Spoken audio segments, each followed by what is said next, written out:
tous, ravi de vous retrouver pour votre émission Savoir-faire et terroir, une émission de la télévision Niger Times. Nous sommes aujourd'hui à l'entreprise Houssa'a, une entreprise sémencière. Alors, monsieur, bonjour. Bonjour. S'il vous plaît, présentez-vous, monsieur. Merci, monsieur Issa. Mon nom, c'est Zangina Ibrahim. Je suis le responsable de l'entreprise sémencière privée Houssa'a, qui a été créée en janvier 2010. Donc, voilà déjà presque 16 ans que nous sommes dans le secteur privé. Et spécialement sur la filière sémencière et sa commercialisation. Oui. Merci, monsieur Zangina. Alors, vous savez, aujourd'hui, on peut dire que votre entreprise tombe à point nommé parce qu'aujourd'hui, les autorités font de la souveraineté alimentaire. Qu'est-ce qu'elles visent? Notre mission première, c'est d'abord satisfaire les petits producteurs en semences de qualité. C'est ça la mission première de notre entreprise. Satisfaire en semences de qualité de toutes les variétés vivrières que vous connaissez, le mil, le nébé, le sorgho, l'arachide, le sésame, le maïs, toutes les variétés vivrières que vous connaissez. Alors, satisfaire le paysan en semences de qualité, c'est un gros travail. C'est un gros travail, certainement. Parce que nous sommes localement à Dosso. C'est là que se trouve le siège de l'entreprise. Mais il faut être à proximité. Il faut apporter, il faut rendre accessible ces semences-là aux paysans. Ça, c'est vrai. Un paysan aujourd'hui qui est reculé à Falmaï, qui est reculé à Kwegolo, ou je dirais même à Skokoutan, il faut que ça soit accessible à ce paysan. Oui. Et c'est dans cet objectif-là que nous créons des points de vente pour rapprocher les semences du paysans. Je pense que c'est un peu ça, parce que pourquoi on le fait? Pourquoi on dit rendre ou faciliter l'accès aux paysans de semences de qualité? C'est parce que la semence, c'est la base de la production. Quand tu n'as pas une bonne semence, que tu réunisses les autres facteurs, comme la pluviométrie, ou même si c'est l'irrigation, ou même le sol qui est le support, ou même les intrants que tu vas amener, les fertilisants, quand tu n'as pas la semence de qualité, tu ne vas pas à la réussite. Ça ne te réussit pas.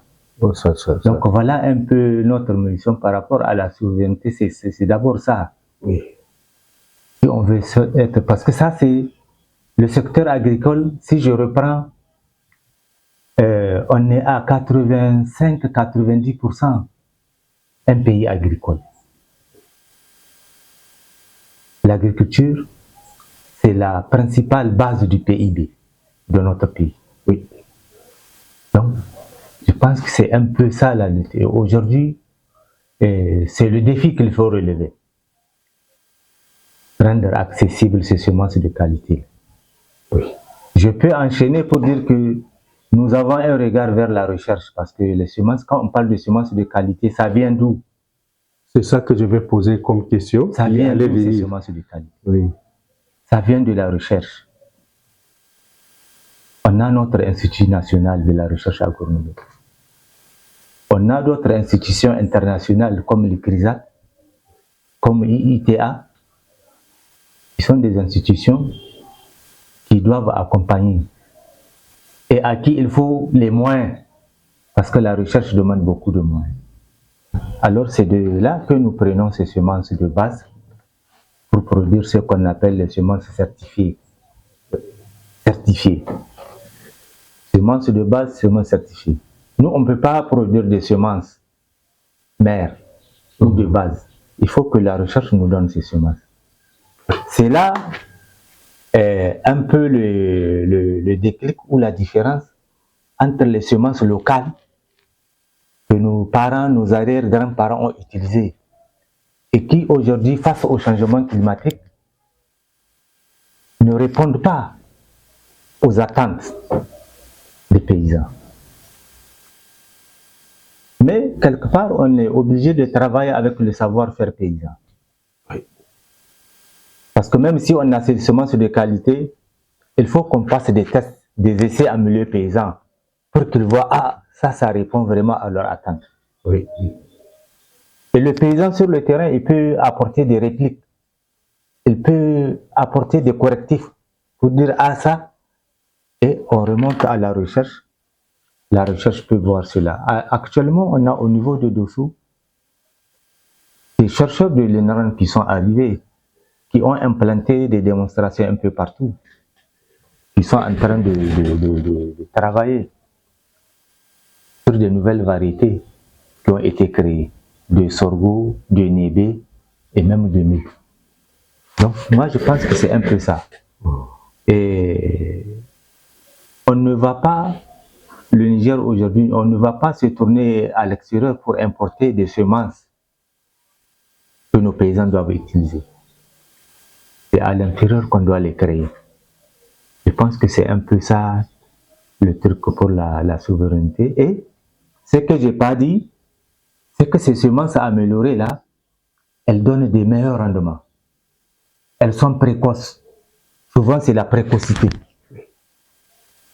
Donc, je pense que c'est un peu ça.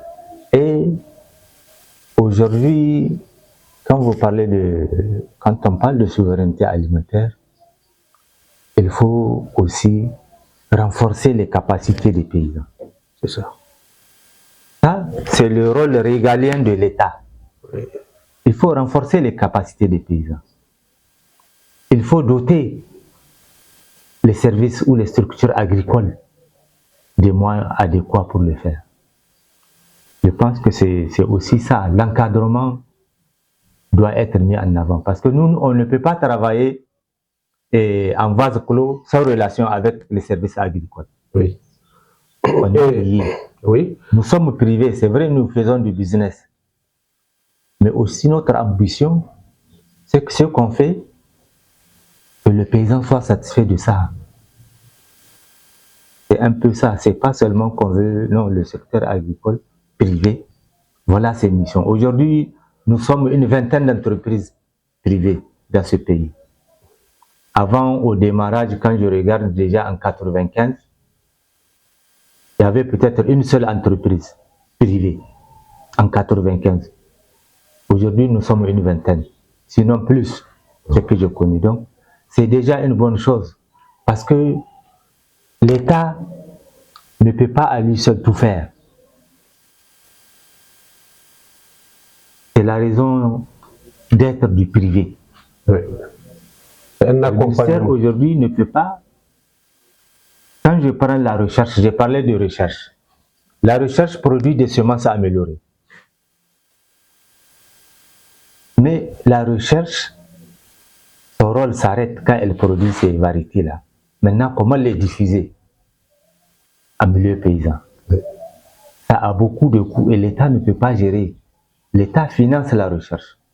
Maintenant, au secteur privé de reprendre pour diffuser. Je pense que là aussi, le secteur privé, on doit être regardant pour un peu dans la démarche de cette souveraineté alimentaire pour nous renforcer aussi. Oui. C'est vrai, des fois nous avons des appuis de renforcement de la part de l'État, nous aussi. On a des marchés publics que l'État oriente vers le secteur privé. Oui. Donc c'est déjà une bonne chose. Parce que l'achat du paysan, c'est des petits paquetages. C'est des petits paquetages. Mais quand l'État achète, c'est des tonnages que l'État achète. Pour faire l'urgence, ce qu'on appelle la distribution des semences d'urgence. Je pense que c'est un peu ça. Aujourd'hui, c'est un peu ce que la CAIMA, en tout cas, est en train d'expérimenter. Oui. Et vous avez vu dans cette souveraineté alimentaire, cette année, par exemple, on a l'engrais. L'engrais qui est arrivé, qui est vendu par la CAIMA, qui a été en tout cas remise sur les rails, qui est en train d'être vendu à un prix quand même appréciable. Même si totalement on dit que non, les coûts pour certains paysans encore c'est un peu chose, mais c'est déjà une très bonne chose. C'est une très bonne Parce que le prix est revenu du double au simple. Avant, vous avez un sac de NPK, le vrai NPK à 32 000, à 30 000. Aujourd'hui, vous avez le NPK, le 15-15 à 16 000 avec l'État. Ouais, vous avez l'urée à 16 500. Avant, l'urée se vendait à 25-28 000. Donc, déjà, ça, c'est des facteurs qui favorisent la souveraineté alimentaire. Vous allez voir, si ce n'est pas qu'il a plu aujourd'hui, vous allez voir l'afflux des paysans, comment ils cherchent cet engrais. Donc déjà, je pense que, parce que nous sommes un point de vente de la CAIMA, dans le cadre de l'accessibilité aux paysans, la CAIMA a accepté de créer des points de vente secondaires pour des privés, en respectant les mêmes conditions que la CAIMA a, en tout cas, a déterminées pour la vente de semences. Oui. Vous avez un peu parlé de tout ce que vous êtes en train de faire pour un peu alléger donc aux producteurs leur travail de quotidien. Exactement. Je ne sais pas, maintenant le producteur il a les semences devant lui. Qu'est-ce que le paysan là, qu'est-ce qu'il doit faire pour avoir ces semences? C'est-à-dire par exemple c'est vendu comment? Quelle est l'échéance de vente de vos produits? Moi, j'ai bien dit effectivement qu'on doit faciliter l'accessibilité. Oui. D'abord, l'accessibilité, c'est sur les prix. Voilà. C'est sur les prix des semences. Oui. Deuxième chose, faciliter l'accessibilité, c'est celui-là qui achète, l'appuyer en conseil. Parce qu'on ne vend pas seulement les produits. Puisqu'on est dans le secteur, on est supposé être spécialiste du secteur. On est supposé connaître le secteur. Donc, un paysan qui achète, il va vous demander, il va vous poser des questions. Ah, comment je dois utiliser cette semence? Il faut qu'on soit à mesure de lui expliquer. Un paysan qui achète, quand est-ce que je dois semer, par exemple, il va vous dire. Alors, c'est là où je voulais quand même apporter certaines précisions par rapport aux semis, surtout les premiers semis, les premières pluies. Oui. Parce qu'il y a ce qu'on appelle pluie utile. Quand une pluie dépasse 15 mm, par exemple, vous voyez les paysans avant, ils creusaient, ils ont leur savoir-faire, comme je dis. Si la pluie est suffisante pour semer, ils vont au champ, ils creusent. Oui. Peut-être toute la paume de la main, quand ils voient que ces choses-là, ils savent que si les choses font la touraison avec leur coup, là, ils ne vont pas atteindre le sable, le sol sec. Oui. Alors, les pluies utiles, là, ce n'est pas partout qu'elles peuvent marcher. 15 mm. Quand tu as des sols lourds, des sols qui sont un peu lourds, c'est un peu difficile. Si vous semez, vous pouvez semer, elle est utile. Mais si après 6 jours il n'y a plus de pluie, c'est un peu difficile. Pour que les graines puissent germer et sortir du sol, c'est compliqué parce que le sol est lourd. C'est le cas des plateaux de Dosso. Mais quand c'est des sols sablonneux, quand je prends comme le Boboy, comme la zone de Falmay, comme quand je vais à l'est, les zones de Myriam, Magaria, Matamei, ça c'est des sols, quand tu as une pluie utile, tu sèmes, même si c'est 16 mm, tu fais 3 semaines sans pluie, ça peut marcher. Or, le cas qu'on a souvent observé, les premières pluies arrivent, après il y a une rupture. C'est le cas cette année. On a eu 2 pluies à peu près, après il y a eu une rupture. Pendant presque 3 semaines, on a passé. Maintenant que les pluies sont revenues. Oui. Alors beaucoup de gens constatent, effectivement, eux-mêmes, ils se disent que ce n'est pas le truc le défaut de la semence. Ce n'est pas que la semence est chose, c'est les pluies qui ont chose. Souvent, il y a ces cas. Donc, là, ce qu'on dit aux paysans, il y a eu des études antérieures, des études statistiques qui ont démontré pour la zone agricole au sud du 16e parallèle, les pluies, l'hivernage s'installe vers la mi-juin. Mi-juin. Quand tu peux avoir une pluie en fin avril, début mai. Oui. C'est pas toujours que ça, mais l'hivernage, si vous constatez, si vous regardez un peu en arrière, cette année, la vraie pluie de semis est arrivée, je crois, autour du 13 juin, si vous regardez. Oui. Et c'est ça que l'étude sur une pluviométrie relevée sur 50 ans au niveau des principales stations a démontré au Niger. Avec l'ICRISAT, il y a eu l'étude à l'ICRISAT. Donc autour du 13 juin et jusqu'à aujourd'hui, on est le 1er août. Il y a des paysans qui sont en train de semer. Certainement. 1er août, il y a des paysans qui sèment. Oui. Ça arrive. Parce que même il y a certaines zones, ils ont semé, il y a eu échec, avortement des semis, ils ont repris. Il y a des gens qui réussissent. Oui, monsieur Alhaji Zangina. Oui. Effectivement, moi, ce que j'aimerais savoir, vos produits sont vendus par kilo, par tia, par sac, ou bien qu'est-ce qui se passe? Et si oui, combien coûte le kilo? Comme si c'est un sac, combien coûte le sac? Voilà ce que j'aimerais savoir. C'est une très bonne question.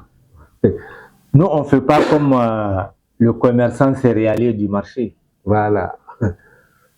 Quand on parle de la production agricole au Niger, on parle de tonnage. Quand on dit déficit alimentaire, on communique toujours, ce n'est pas en sac, c'est en tonnes, c'est en kilos. Donc, nous vendons nos produits. La plus forte mesure, c'est le kilo. Donc, même si c'est un sac, et puis les kilos, il a un coût pour le mil, le kilo a son coût pour le nébé, le kilo a son coût pour le sésame, pour le maïs, pour le sorgho, ainsi de suite. Oui. Mais il y a ce qu'on appelle les semences maraîchères. Là, c'est des grammages que nous vendons. Et nous avons des balances de précision pour peser nos produits, au gramme près.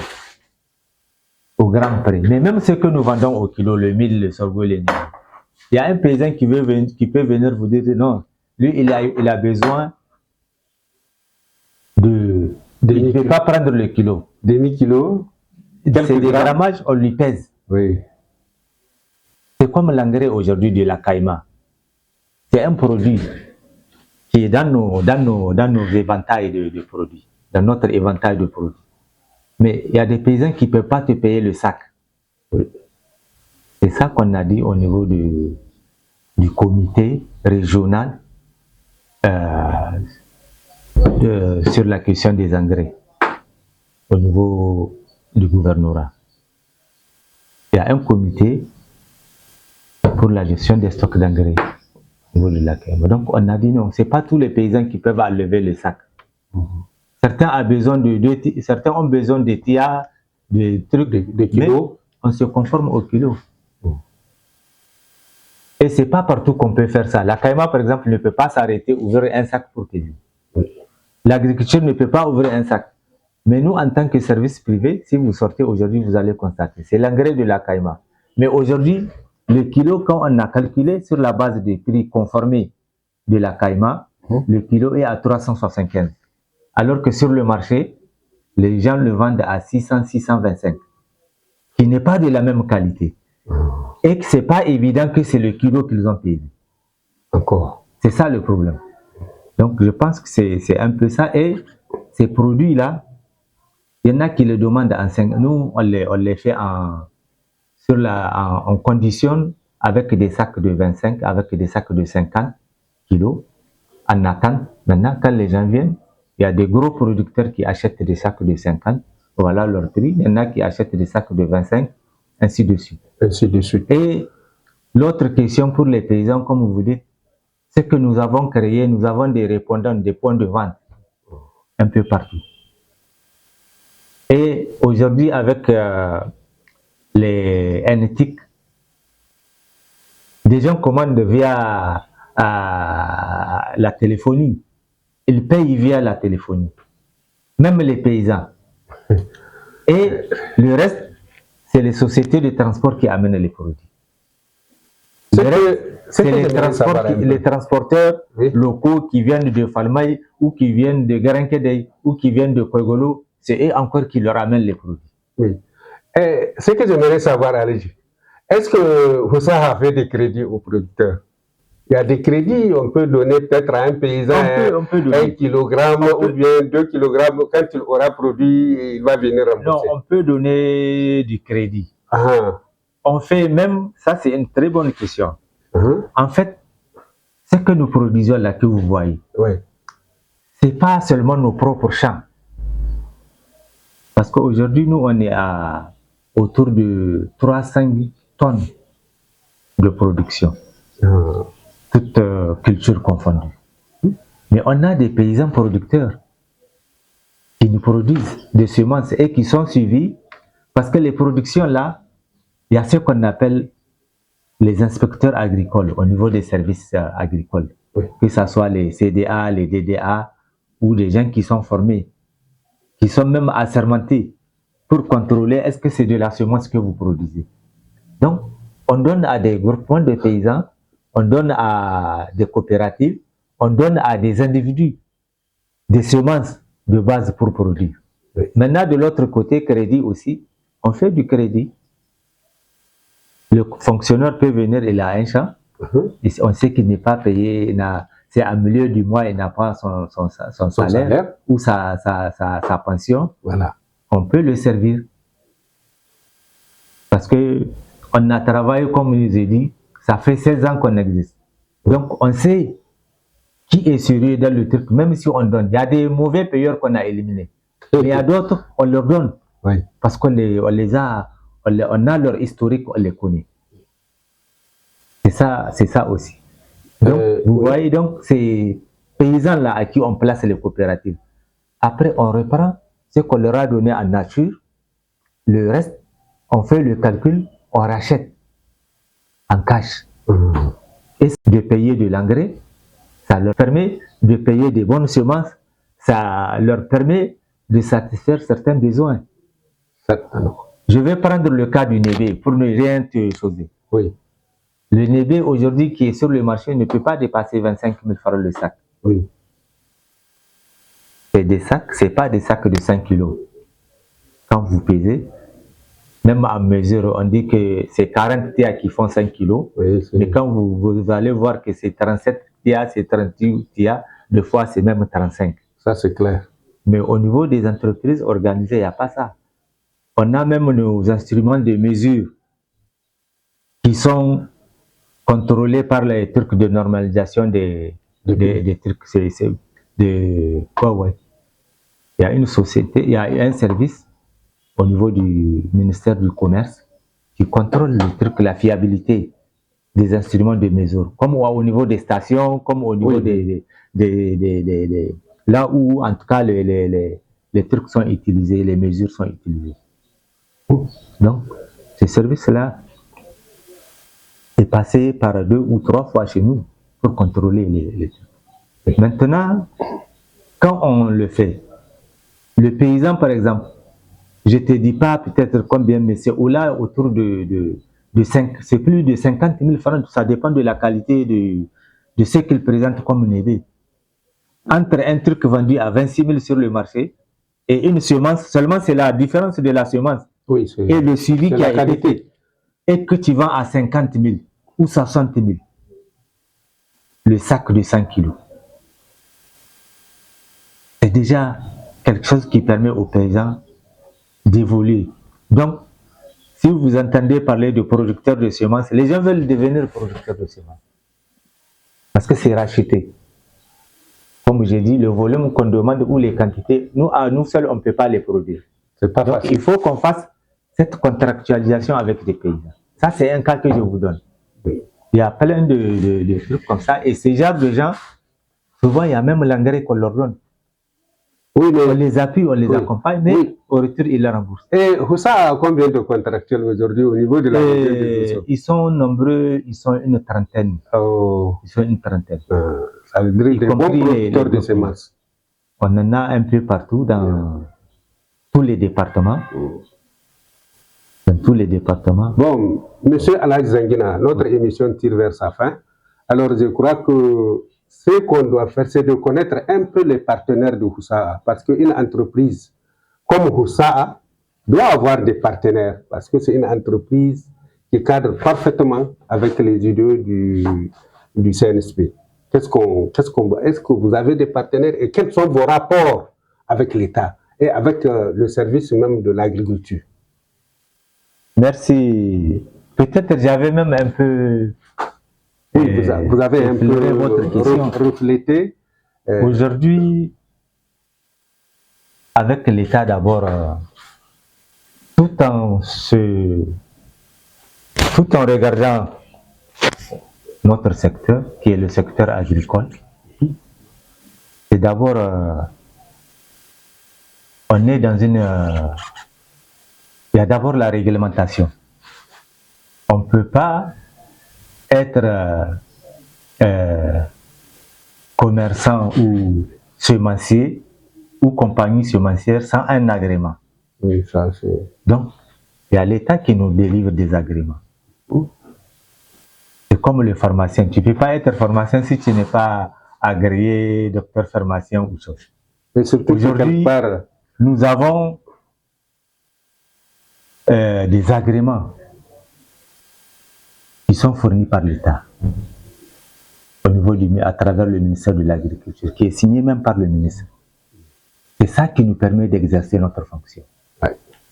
Cet agrément-là, il est souvent demandé quand les partenaires veulent acheter des semences avec vous, il faut que vous ayez cet agrément. Oui. Avec l'État, il faut qu'on ait ces pièces administratives, qu'on ait un NIF, qu'on ait un registre de commerce et qu'on fasse des bilans. En tant qu'entreprise, on a des bilans qu'on présente. Oui. De l'autre côté, quand je reviens au niveau des services régionaux, comme j'ai dit, nos champs de production doivent être contrôlés.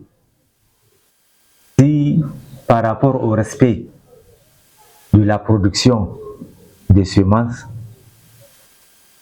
si ces normes-là sont respectées. Il y a beaucoup de rejets qu'on fait.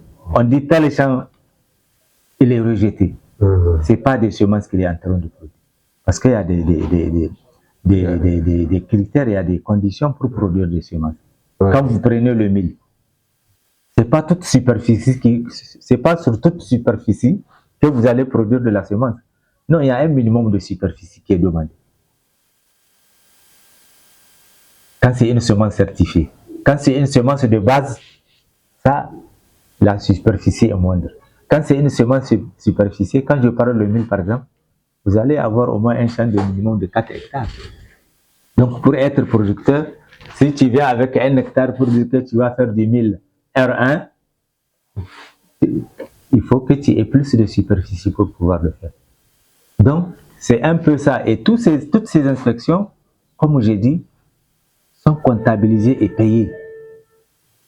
On paye ces inspections. Après le paiement des inspections, quand on sort les produits, il faut les certifier. Il y a un processus qui remonte jusqu'au niveau de la direction générale de l'agriculture pour certifier la semence. Oui. Il faut analyser. Oui, oui. Ça, c'est les services de l'État qui font. Il faut qu'on analyse. Oui, Alhaji. Pour voir la germination.